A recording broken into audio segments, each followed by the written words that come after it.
Canada's ambassador to the U.S., Kirsten Hillman, sorry, I thought there was a clip off the top, is stepping down from her role. Hillman says now is the right time to put together a team to see the CUSMA renegotiations through. That review set to begin in 2026 and could be Canada's best bet at restarting trade talks with the U.S.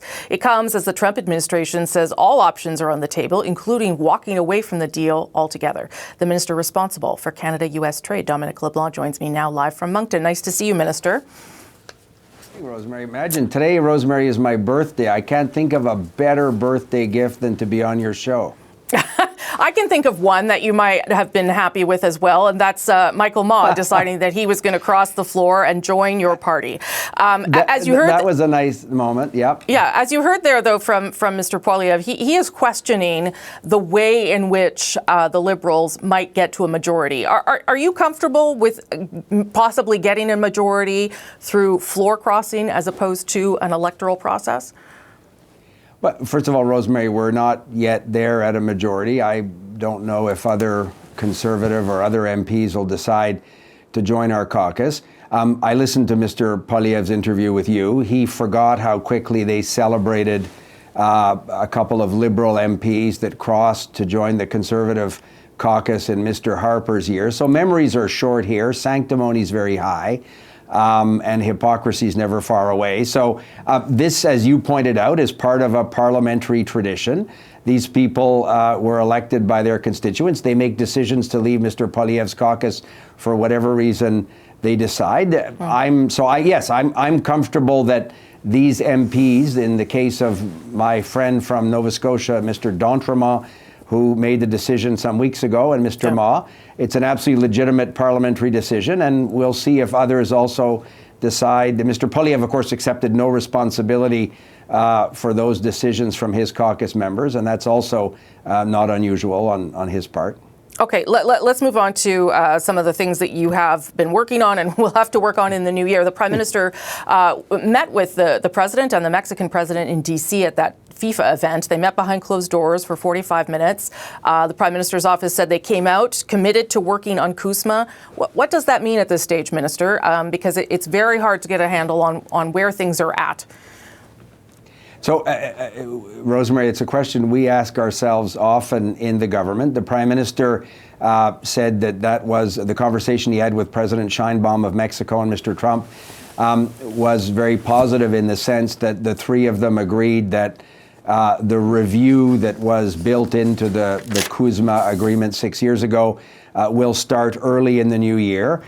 It's consistent with conversations I've had with Secretary Lutnick in the United States, Ambassador Greer, and I was a couple of weeks ago in Mexico and had a very encouraging conversation with the economy minister in Mexico, who talked about how they're very much in the same position as Canada, worried about these sectoral tariffs that are doing considerable damage to different sectors of the economy, but focused very much on the opportunity to recommit to a trilateral free trade agreement.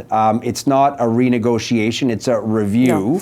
We hope the Americans maintain that posture. And Rosemary, again, I saw in your introduction, there have been public comments from different American officials about different options.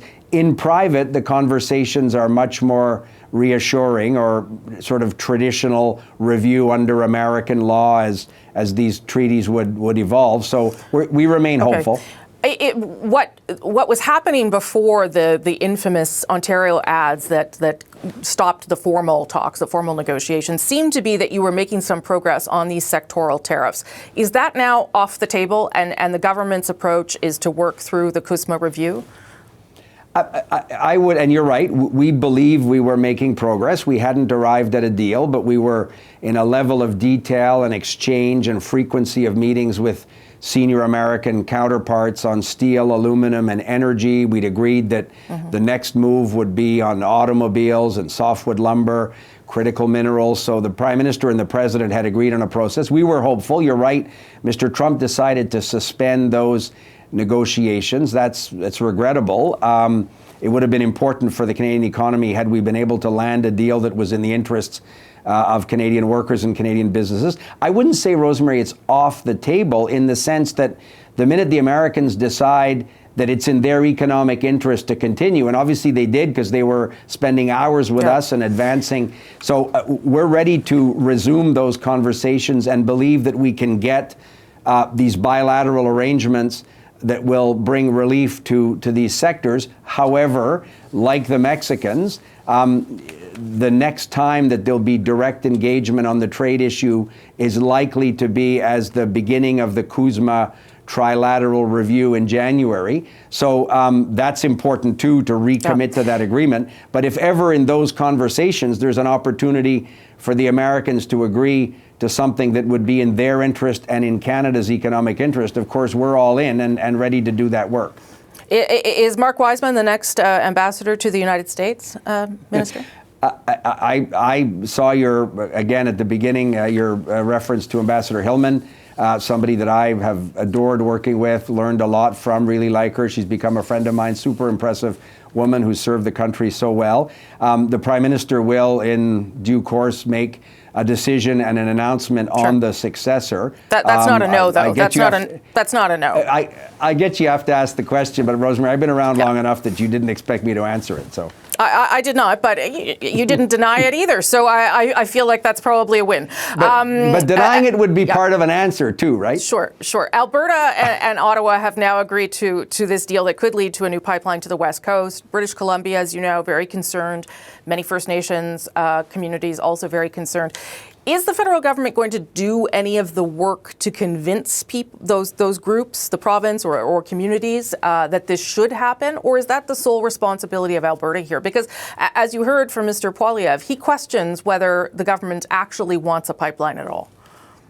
Sure, and I would understand why the opposition leader sort of in the corner he's in would say that. But we have been very clear, both with Premier Smith and her government, and with Premier Eby, members of his cabinet, British Columbia First Nations, that we're prepared, Canada is prepared to do the work with Alberta and British Columbia and those rights holders to see if there's a way to do this pipeline. So, and in the agreement itself, it talks about sort of a trilateral process involving Canada, Alberta, and British Columbia. Mr. Poilievre pretends you can just impose it on people. We know the legal history and the political and social history of that kind of reckless action. That's not our approach. But we do think that there is a way that pipeline makes sense economically, environmentally, and socially. But it's a lot of work. We all have a lot of work ahead of us. Right. The Alberta government in the MOU, again, one of the challenges with the Conservatives is they sort of slice a piece of it and assert a falsehood with great indignation.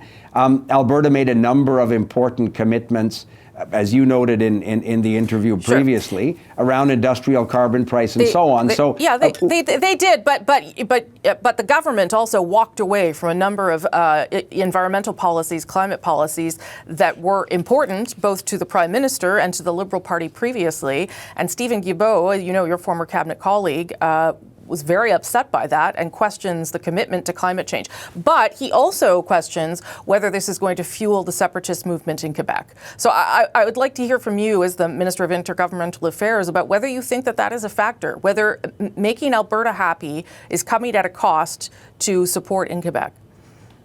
So Stephen Guilbeault is a friend of mine. I like him a lot. I have a lot of respect for him.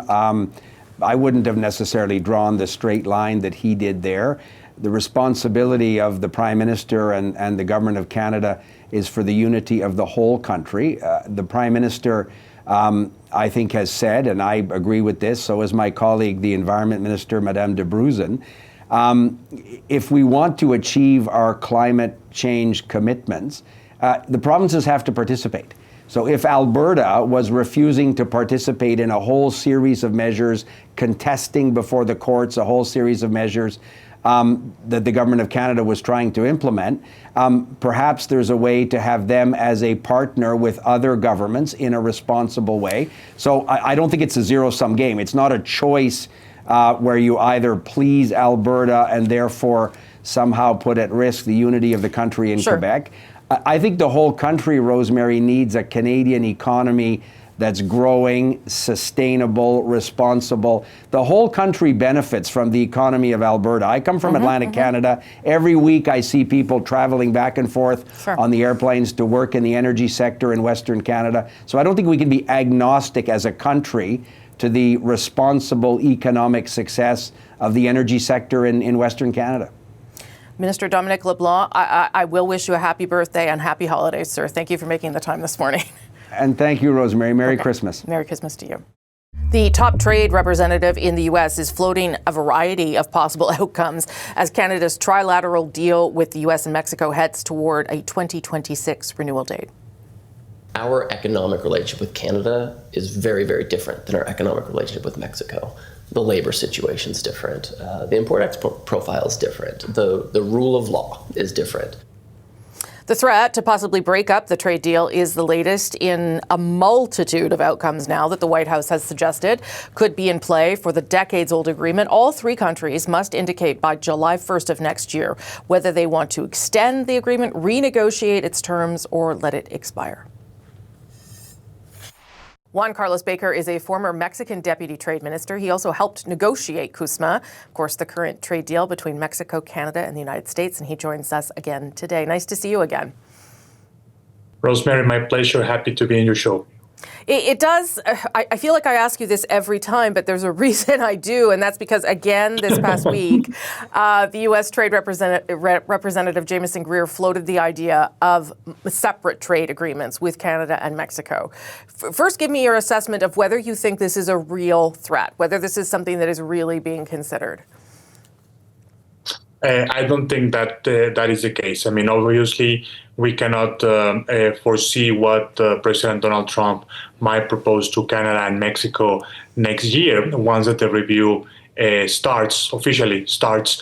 But what I can tell you is that from the discussions that I've had with the stakeholders in Mexico, government officials, people around those issues in my country, there is no appetite for Mexico to entertain any possibility of slicing the CUSMA, the USMCA, into separate agreements. Of course, that does not prevent as I was saying, that Donald Trump may come up with the idea that the U.S. will withdraw from the USMCA in order to present different terms of negotiation to Canada and Mexico. But in any case, if that is something that the U.S. wants to do, I say, well, let Washington proceed with the withdrawal process and see how the stakeholders, Congress, and other exporters in the U.S. that heavily rely on exports to the Canadian and Mexican market. Let's see how they react and what type of backlash the president will get on an electoral year, Rosemary, because let's not forget that the U.S.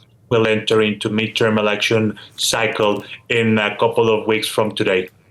Okay, so what about the other idea that is, again, being floated, that the U.S. could pull out of CUSMA or USMCA entirely, or at least have it just, do sort of year-by-year review. So not leave it, but just keep us sort of hanging in the balance year to year on that deal.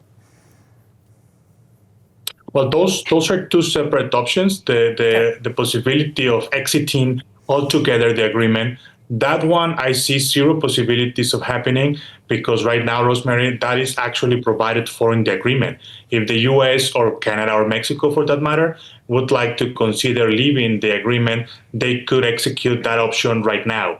Obviously, neither Ottawa or Mexico City are interested in that. The only one who is speaking about leaving the agreement is the U.S., but because they haven't actually done so, I would argue that it's just a tactic on the part of Donald Trump to strengthen, allegedly, his negotiating position. So that, in my mind at least, is completely off the table. Now, the other possibility that you mentioned is actually very real. What the agreement says is that in the case that our three countries do not come to an understanding regarding the review of the agreement once that it starts in 2026, that does not mean that the agreement will cease to exist, but rather that annual reviews will be scheduled 10 years from 2026. That will take us to the year 2036. So I believe that neither Mexico or Canada have any desire to continue this review process endlessly. But the United States, given how Donald Trump likes to, keep these permanent points of pressure on countries, including ours, well, a possibility that I do see has some potential of happening is that the U.S. just refuses to extend the agreement, not because of the merits or the lack of merits of the USMCA, the CUSMA, but rather because it will be a political tactic that President Trump would like to keep at his disposal.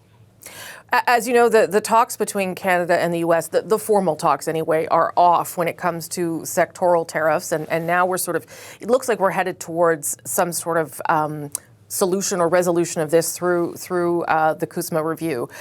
Do you think that Canada and Mexico have to be prepared to accept some level of tariff on some sectors for the foreseeable future from the United States? I don't think that should be an option. I cannot speak for Canada, of course, but at least for my country, for Mexico, I don't believe that accepting tariffs, whether they are big or small or sectoral or across the board, I don't believe that accepting tariff should be in our benefit, because that is why we have the CUSMA, the USMCA, in place to begin with. The whole idea that despite the compromises and despite the obligations that our countries are tasked to undertake under the CUSMA rules, and in addition to that, having to accept tariffs, to me is just unthinkable. I don't believe that our country should go in that direction. As we sort of wind down this year and look ahead to next year, one of the things on the table for Canada is what is expected to be one of the biggest trade missions ever by Canada to Mexico. I know that our Minister Dominic LeBlanc was down there recently, but this would be a really large group of both politicians and businesses. How important is that, do you think, for Canada to sort of lean into its partnership and its relationship with Mexico at this time? It is very important. I would argue that the recent visit this past September of the Prime Minister, and then every other visit by high-ranking officials, Minister LeBlanc, as you mentioned, but also the Minister of Finance and the Minister of Agricultural, several other province-level officials have also visited Mexico. I think it's a clear demonstration that Canada and Mexico are working together. There is this revised strategic partnership between Canada and Mexico with specific metrics and specific outcomes that are to be negotiated in the next few months. And I believe that there is excitement in the part of Mexico, at least. There is some excitement about this very large mission, the first that has actually taken place, quite honestly. We see Canadian missions going to places around the world, but not to Mexico. So again, this is another token of how important Canada is taking the relationship with Mexico. And I am sure that the businessman of my country will respond in kind. And this is coming also at a very appropriate moment, Rosemary, because as we already discussed, next year is going to be complicated in terms of how we approach and address the USMCA review. Okay, so Juan Carlos Baker, we'll make a date to talk in 2026. Thank you for your time today. Always a pleasure. See you soon. While Canadian businesses are trying to adapt to tariffs still put in place and trade talks still called off, it has been a difficult time for some particular industries and sector, particularly West Fraser Timber, announcing a closing of the entire mill in 100 Mile House, British Columbia, by the end of the year. More than 100 people directly losing their jobs in the community. Maureen Pinkney is the mayor of 100 Mile House, and she joins me now. Nice to see you, Mayor. Thank you for being here. Yes, good morning. What is the impact of that mill closure on your community, Mayor? So the direct impact is 156 jobs, which is really about 500 jobs when you include all the support workers, and it will affect every business in our community. It's a very small town, so there isn't anyone that's not affected by it. And of course, never good news at any time of the year. This time of the year, I would imagine particularly upsetting to people. How are people feeling? What are they saying? Yeah, it's, I think it's not a shock that the forest industry has had its difficulties and cost recoveries and long hauls and all the issues they're dealing with. But this time of year, it's a a definite struggle. And I think for the employees themselves, it was quite a shock to really start to find out by the canceling of their Christmas party. But our community stepped up. And how are you stepping up? Tell me how you're trying to support people. So along with all the work that does happen behind the scenes to help the individual workers on either job relocation, helping them maybe retire early, whatever all of that looks like very individually, our community is hosting a Christmas dinner for all of the affected workers, and they have really pulled together. We have so many donations. It's amazing. People that don't even live here saw the first few interviews and have e-transferred us funds to host a dinner for all these workers. So it's pretty phenomenal, and we're very excited that coming up just this next Saturday, we're going to have a really, really good community function that's just going to show how important small communities are, how important every person in the community is. Well, and that's a testament to your community for sure. What are you doing as the mayor, as a politician, to try and, attract new industry to the area? I don't know if you're speaking directly to the federal government or provincial government about what can be done here in the longer term.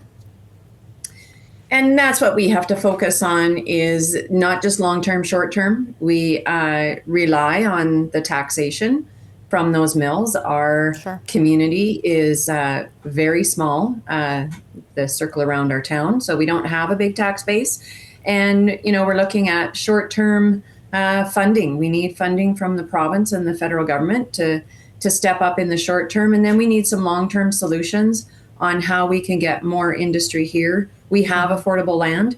We have a big industrial area that can outfit so many things. The rail goes through it. So we need the railway to stay. That's another battle we're fighting right now. But yeah, we've been to Victoria to talk to the Premier. We have had our MP Todd Doherty hand deliver letters in Ottawa for us. Yeah. So we are being very proactive to get help. Is there any anger, Mayor, directed towards the U.S. president or the United States for this? I mean, I know softwood's always sort of a challenge, but this has been particularly hard-hitting. Yeah, I don't think you can really put it down to one particular thing or one person. This just ended up being the ultimate thing that really broke it. This has been going on for a long time. For many, many years, we've seen the forestry industry, not being handled like we would like to see to be sustainable. So this is just one more thing. Maureen Pinkney, the mayor of 100 Mile House, British Columbia. Sorry we're speaking under these circumstances, but glad you and your community are stepping up for people. Thank you so much. Happy holidays to you, Mayor. Thank you very much for reaching out.